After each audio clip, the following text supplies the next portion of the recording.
up, gamers? I'm Jason. And I'm Julie. And today on Dice and Dragons, we are going to be Journeys in Middle-earth. What is this doing here? Well, we have an expansion. Okay, so that's that tiny box. We don't typically review tiny boxes on Dice and Dragons. But we do review new campaigns. Oh, so there's an expansion and a new campaign. All right, back to what I was saying then. Sorry, I got distracted. We are going to be reviewing the new campaign, Hunt for the Ember Crown, in The Lord of the Rings, Journeys in Middle-earth, designed by Nathan Hajek and Grace Holdinghaus, published by Fantasy Flight Games. Now, this is an app-assisted game, so you do need some technology, laptop, computer, iPad, iPhone. A little small on the iPhone. I wouldn't recommend it. I guess you could plug it into your TV or something like that. Depends on where your game room is. Yep. Well, I'll toss it over to Julie now fully so you can tell them more about the game itself.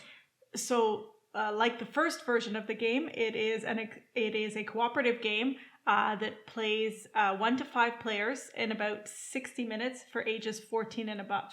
Yes. Now to just tell you a little bit more about the game, what you're going to be doing, you will be either journeying across Middle-earth or engaging enemies on a battle map as you play through the campaign in order to achieve your objective. But be careful, when you fail, you cannot replay or retry missions. And just for those of you that are not familiar with how we do things, we do like to do a component review as we're going to be doing the campaign and the expansion review all at once. You're going to see what's in the box for this nice expansion over here, and then we'll talk about both of these items at the same time. So, what time is it then, Julie? Well, now it's time to grab our drinks. Join a fellowship? We're going to take it to the table. We're going to take it to the table, so is it time to change characters? I mean, we were a little sluggish last time, and I've been seeing online that Pathfinder is the way to go. You like being a Pathfinder. Go ahead. I don't know. We haven't tried anything yet. I'm gonna stick with Gimli for sure. Okay. Well, ever since you played a Wookiee, you like smashing everything. Yes. Now we're going to take a quick look at the components for The Lord of the Rings, Journeys in Middle-earth, the Villains of Eriador figure pack.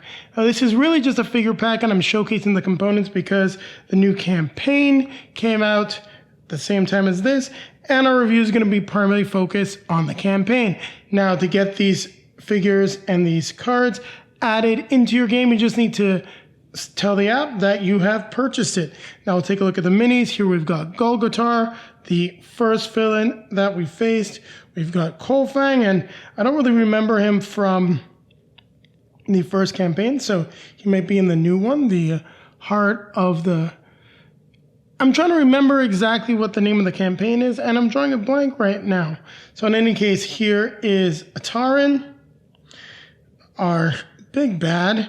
Now we have 3 new titles, as well as 6 trinkets. So we've got the Scepter series, which does some cool stuff by giving you elf, dwarf, and hobbit traits and lets you do some stuff, whereas these necklaces, provided you're using agility or wit, give you some extra sources of damage and some more abilities. So all in all, pretty cool figure pack for the price. And with that being said, Julie and I will be coming back at you now, give you our thoughts on these figures and the new game pieces, as well as the new campaign. So, The Lord of the Rings, Journeys in Middle-earth, the Eriador Villains figure pack, and the new campaign, The Hunt for the Ember Crown. What did you think of those things? But I think we should start off with one at a time, otherwise it'll get really jumbled. So let's just talk a little bit about the figure pack now. I know I didn't go over everything that was in there with you before. You do get 3 new figures. So it's the boss figures that we had for Kolfang, and then for Atarin and Golgotar from the first campaign. Unfortunately, since we beat the first campaign, we really didn't get to use those minis. Then we did get some new trinkets, as well as some new titles.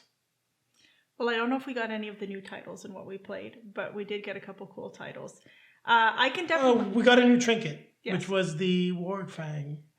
Yes, trinket that came out. They came in very handy for us as well. Yes. The other trinket is the old scepter that would have let you take on the characteristics of other races, but it unfortunately never showed up. I'm wondering if it wasn't hidden at the mission that we didn't go on. Yes, maybe, but we did. Anyways, I don't regret the choices we made. So like for the figurines, I mean they're great. It was nice having Kolfang, a little different from the other wargs. So that was interesting. Did you have anything else you wanted to say about it before? No, what I was gonna say is it's not too expensive. It's about a $20 pack for Canada. You're getting 3 miniatures. If you compare it to stuff like Imperial Assault, where one figure is about $10, and then you get some cards and a skirmish mission. I think that this is priced on par with those types of items. Now, I don't think it's essential to the game, especially not for the first campaign. If you haven't got the game yet, I would say get both of them at once. You'll get a little bit more value out of it. But having that warg necklace, which seems to be something that you're guaranteed to get in the Ember Crown campaign, I think that it's a very nice addition, but I'm not so sure it's essential. That's the best way to put it. But it definitely was nice, but as you said, I don't think it was essential. No, if I had to rate it in terms of like value, I'd say it's probably. So let's give our rating on that right now quickly. I'm going to give it a 6 on 10. It's fun. It's nice to have. I would recommend for anyone that likes the game to get it, but it doesn't get a 7 because it's not something that I think you really need to enjoy the game. Yeah, I was going to say 5.5 because I could take it or leave it, but it was nice to have. Yeah, I said 6 mainly because of that trinket. So for the new campaign, yes, the hunt for the Ember Crown. I can definitely say, I think from a couple, first of all, it was lots of fun. I really enjoyed it. Yeah, we corrected some of the errors that we made on our first playthrough. Just to talk about the rulebook, once again, everything's in the rulebook. It is not necessarily structured the best when it comes to locating the information. So just one recommendation, before you play the game, I probably read the rulebook and then play. Don't do it like a day before to try to prep. Sorting through the index is not nearly as clear as the Learn to Play guide. I think definitely, beyond saying that it was lots of fun to play, I think I think part of the reasons why it's so much fun is because they've corrected some of the stuff that we didn't love about the first version. It was a lot easier to get things. Yeah, I want to agree. I think that the text, when you get a search token, is a lot clearer as to what may be a trinket or what should be something that you need to be doing. But I also think we got more. There was more offered than what we got in the first version. No, and I agree. I mean, that first mission, the first time we played the game, original campaign, we failed miserably. We searched almost every search token, and I don't think we found any trinkets at all. Yeah, and I think also in this case, we got a lot more lore, which allowed us to get a lot of cool things and to level up our XP as well. Seemed to come a little bit more quickly. We were, through the last 3 missions out of this 11 mission campaign, we were maxed on all of our gear, and that made a very big difference when it came to handling enemies. There were situations where I think we would have been in trouble if we were just a little lower level. But actually, to put it in terms of an RPG gamer's perspective, it's almost like we were overpowered until the last missions where the game kind of caught up to us, and it was oh wow, that's what I was going to say. I don't know if they made it a little bit easier in the first couple of missions, because yes, we've corrected a couple of mistakes we made the first time, but I think that made it that much easier. We beat some of those scenarios pretty quickly and got a lot of loot for it. So yes, it makes it fun, but it was definitely easy the first couple of missions. I don't think it was easier per se. I think it might be just the difficulty level would be downgraded a touch, because we did use the Pathfinder Beravor, and having a Pathfinder and the ability the Pathfinder gets to move around the map is just crazy. I don't know why you wouldn't have a Pathfinder in your party.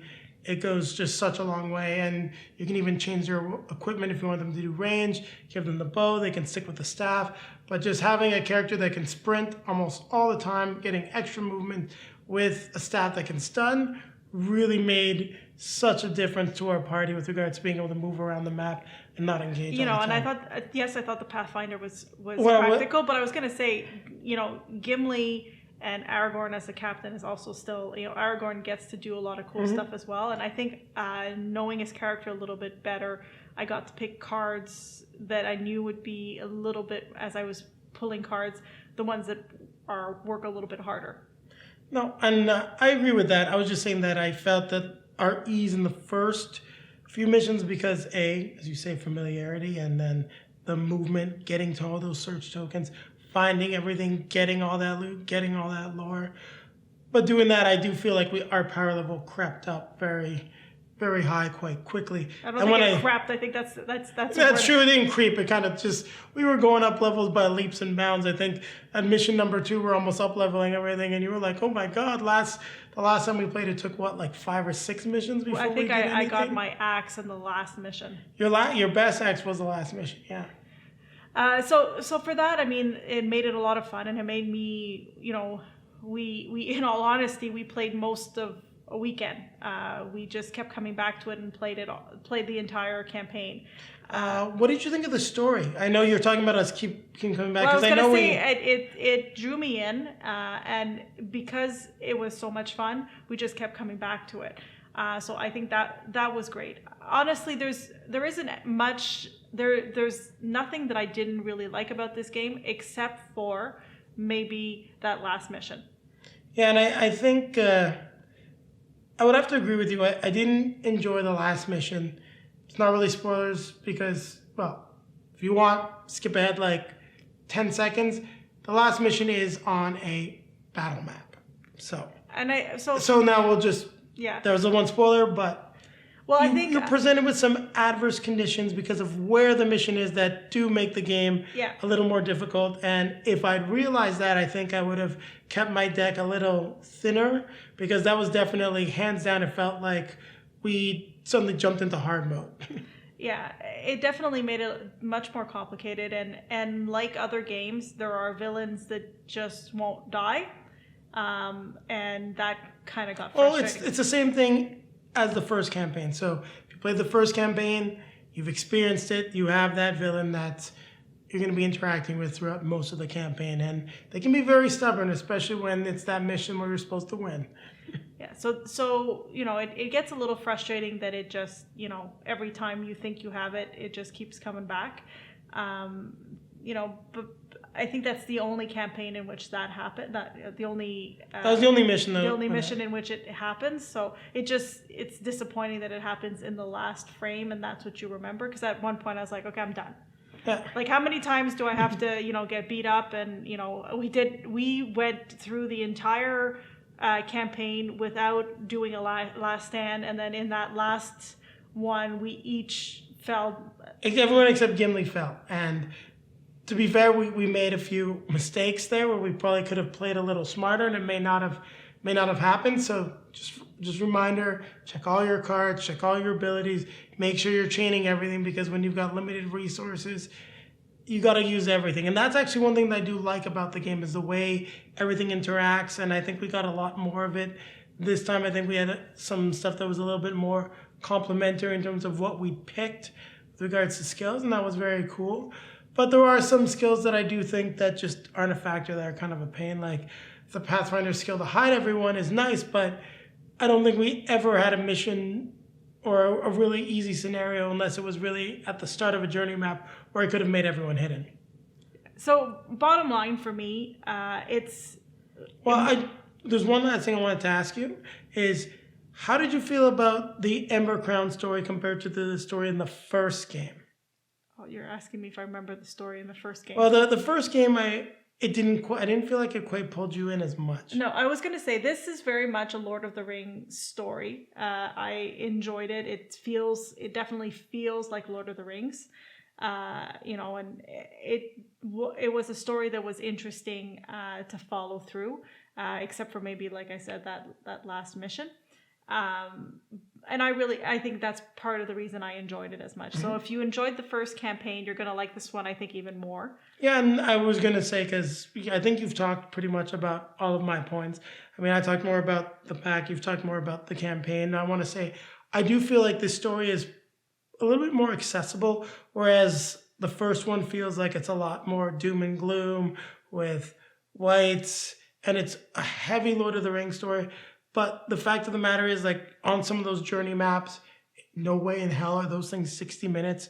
You're playing sometimes almost like an hour and a half, 2 hours on the journey map, on these campaigns, and it almost felt like it bogged you down. Whereas I felt that, like, this campaign, kind of got going a lot quicker and just kind of pulled you along at a better pace. So I think the pacing was better, and it was more fun, I found, to me. Yeah. And sorry, not to me, that's terrible English, in my opinion. But I do still think that the first campaign is a solid Lord of the Rings storyline. It's just maybe not as playable in a shorter amount of time, maybe. I enjoyed this one more, I think, and I definitely enjoyed. There's some pretty extensive journey maps that we did that were a lot of fun. I definitely enjoyed the journey maps more than the battle maps, but I see the purpose of the battle maps as well. Well, we had a really cool one, actually, that was very different than anything that we've experienced. Almost, for those of you that have played Mansions of Madness, you're probably going to get a little bit of Mansions of Madness feel on one of those missions, and that's all I want to say about that. I would say, though, that the problems that the game has are still very much present. You can't go back. There is no back button. I would love for there to be an undo button, especially if you misunderstand something. Instead of scrapping a whole mission and then having to do something outside of the game in order to fix your mistake and slowing things down, back button would be nice, and you still can't go back and play individual missions. I love the fact that the game gives you a campaign trail, but I would really like to have the ability to go back through some of this stuff and, pick certain gear, try some stuff out, because let's face it, like, there are trinkets in this game that we've never played, and never played. I meant to say never played with, and we played, over 20 missions of this game now? Mm-hmm. So I think that's still a little bit of a frustration point in my opinion. I would like some more freedom to really experience all this content, because, as you say right now, what tends to happen when we take out the game? We play it all the way through. Yeah, and then it goes and it sits back on the shelf until something new comes out. Maybe some flexibility would add a little bit more replayability to the game. Yep. All right, so are you ready to score this new campaign? Does it raise the game in your eyes? Oh, before I forget, because I'm sure people will comment, yes, it is a paid campaign. It is $9.99 Canadian for the new mission. I think it's only $5 US or about that. So it's not bad, and I do think you're getting a lot of entertainment for that price. Yep. It's a high score for me. It's an 8. It's an 8. I'm gonna give it a 7.5, and the main reason, not to be different, it's because I still would like to see them take that app to the next level, or add something into the game where it's maybe like random missions out of order. Doesn't matter to me, but just a way to get this back off the shelf in an easier fashion. Kind of like what we have with Descent and the Delve. I know we haven't dove into it yet, but with all the content we have... haven't delved into it? Yes, but that essentially takes all the missions from all the expansions and makes a never-ending campaign, which I think is pretty cool. We just haven't had a chance to get to it. So something like that would be nice, but I am sure we are going to see more Lord of the Rings Journeys in Middle-earth content coming out. Looking forward to seeing some new heroes. I think we got a hint of one in this campaign, potentially. Yeah, but don't say anything. No. But yes, new heroes would be nice, and don't sleep on Beravor and the Pathfinder. A lot better than I thought, and you should definitely maybe take a look at Elena. Julie wasn't interested, though. You just don't like the range characters or the harp anymore. You're all smashy. Yes. All right. So, like, comment, subscribe. We love hearing from you. And don't forget to hit that bell to know when we have new content for you. Yes, and down below in the video description, you can find links to all of our social media feeds. As we've played through this whole game, I have so many pictures to share on Instagram and other places. I'll try to spread it out so you don't get Lord of the Rings daily, but you can find us there. And now I think it's time for us to... Yeah, it's time for us to... grab our drinks. Yes. Grab our fellowship member. Okay, keep playing games. I'm going to keep playing games. And before we get out of here, don't forget links to other videos popping up down below. We meant to drink earlier. It's a little out of sequence, but now they're popping up, I think, at the right time. Yeah, this was fun.